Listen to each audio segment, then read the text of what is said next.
আমরা ভারতকে যে দিয়েছি সেটা আবার সারা জীবন মনে রাখবে। এখন একটাই প্রশ্ন, এ কেমন বন্ধু?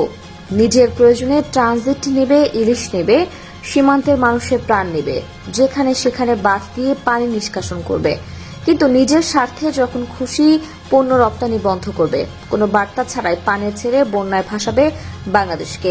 এর নামই কি বন্ধু রাষ্ট্র? আর এমন রাষ্ট্রকেই কিনা সাবেক প্রধানমন্ত্রী সব উজাড় করে দিয়ে বড় গলায় মন্তব্য করেছিলেন, ভারতকে যা দিয়েছে তারা সারা জীবন মনে রাখবে।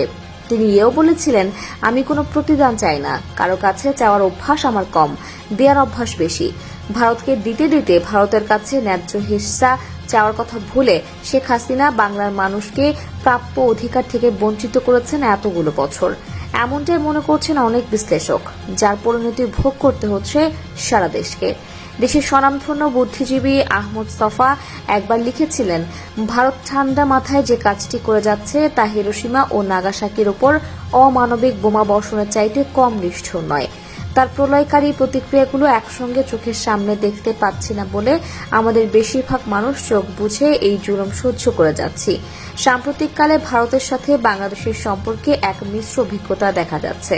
জুলাই বিপ্লবে ভারতের কলকাতার অনেকেই বাংলাদেশের প্রতি সমর্থন দিতে দেখা গেছে, কিন্তু রাষ্ট্র হিসেবে বা প্রতিবেশী হিসেবে ভারত সব ক্ষেত্রে বন্ধুত্বের সম্মান রাখছে কিনা এমন প্রশ্ন উঠছে। বিশেষ করে 1993 সালের পর প্রথমবারের মতো ত্রিপুরার ডুম্বুর জলবিদ্যুৎ প্রকল্পের বাঁধ খুলে দিয়েছে ভারতীয় কর্তৃপক্ষ, যার ফলে বাংলাদেশের ফেনী, কুমিল্লা, নোয়াখালী সহ বিভিন্ন স্থানে নজিরবিহীন বন্যা পরিস্থিতির সৃষ্টি হয়েছে। কোনো পূর্ব সিগন্যাল ছাড়াই এভাবে বাঁধ ছেড়ে বাংলাদেশকে প্লাবিত করার মাধ্যমে ভারত বন্ধুত্বের পরিচয় কিভাবে দিল, এটাই এখন জানতে চায় অনেকেই। উল্লেখ্য, বাংলাদেশের ভেতর দিয়ে প্রবাহিত 58টি আন্তর্জাতিক নদীর 55টির উৎপত্তি হিমালয় সহ ভারতের অন্যান্য উৎস থেকে। এসব নদীকে কেন্দ্র করে ভারতের অব্যাহত পানি আগ্রাসনের কারণে বাংলাদেশে আজ হুমকির মুখে। শুষ্ক মৌসুমে ভারত আমাদের পানির ন্যায্য হিস্সা থেকে বঞ্চিত করে, ফলে নদী শুকিয়ে হয় মরুভূমি। আবার বর্ষায় ভারত বাঁধ ছেড়ে দিয়ে বাংলাদেশকে আকস্মিক বন্যায় তলিয়ে দেয়। এরকম মানবিত পরিস্থিতির সৃষ্টি করার পর ভারতীয় মিডিয়া আবার বন্যা নিয়ে কৌতুকপূর্ণ মন্তব্য করে বাংলাদেশকে খোঁচা দেয়। তাই সবার আবারও সেই একই প্রশ্ন, ভারত আসলে আমাদের কেমন বন্ধু? ভারত কি তবে বাংলাদেশকে ফ্রেন্ডস উইথ বেনিফিটের নজরেই দেখে, যাকে প্রয়োজন শেষে পিঠ দেখানো যায়?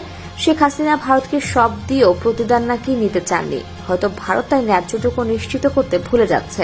তবে ভারতকে ঠিকই চিনিয়েছিলেন মাওলানা ভাসানী। সাম্প্রতিক পরিস্থিতিতে তাই মাওলানা ভাসানীর কিছু কথায় আবারও স্মরণ করতে হয়। 1996 খ্রিস্টাব্দে এই মানুষটি মগ্ন শরীর নিয়ে জাতির বৃহত্তর স্বার্থে ভারতের পানি আগ্রাসনের প্রতিবাদে নেমে ভারতের উদ্দেশ্যে বলেছিলেন, ভারতের জানা উচিত বাংলার মানুষ এক আল্লাহকে ছাড়া আর কাউকে ভয় পায় না, কারো হুমকিকে পরোয়া করে না। ভাসানী সেদিন বাংলার মানুষের উদ্দেশ্যে বলেছিলেন, শিশুর যেমন মায়ের দুধের অধিকার, পানির উপর তোমাদের তেমনই অধিকার। তোমরা জাগ্রত হও, তোমাদের প্রকৃতি প্রদত্ত অধিকার যে হরণ করেছে তার বিরুদ্ধে উঠে দাঁড়াও। আল্লাহ নিশ্চিত আমাদের বাঁচার পথ করে দেবেন। অনেকে বলছেন, আমরা অনেক শেখ হাসিনা নতজানু নীতি দেখেছি, হয়তো এখন আমাদের এই সময় একজন মাওলানা আব্দুল হামিদ খান ভাসানীর দরকার, যে ন্যায্য হিস্সা চাইতে গিয়ে উঁচু ট্রানজিট আর ইলিশের জুড়ি দিয়ে আসবে না। তা দর্শক, বাংলাদেশ ভারত বন্ধুত্ব সম্পর্কে নিয়ে আপনার মতামত কি, সেটা অবশ্যই কমেন্টে জানাবেন। আজ এ পর্যন্তই, আবারও আসবো নতুন নতুন সব তথ্য নিয়ে। সে পর্যন্ত সবাই ভালো থাকুন, সুস্থ থাকুন। এতক্ষণ 24 ঘন্টা নিউজের সাথে থাকার জন্য আপনাকে ধন্যবাদ।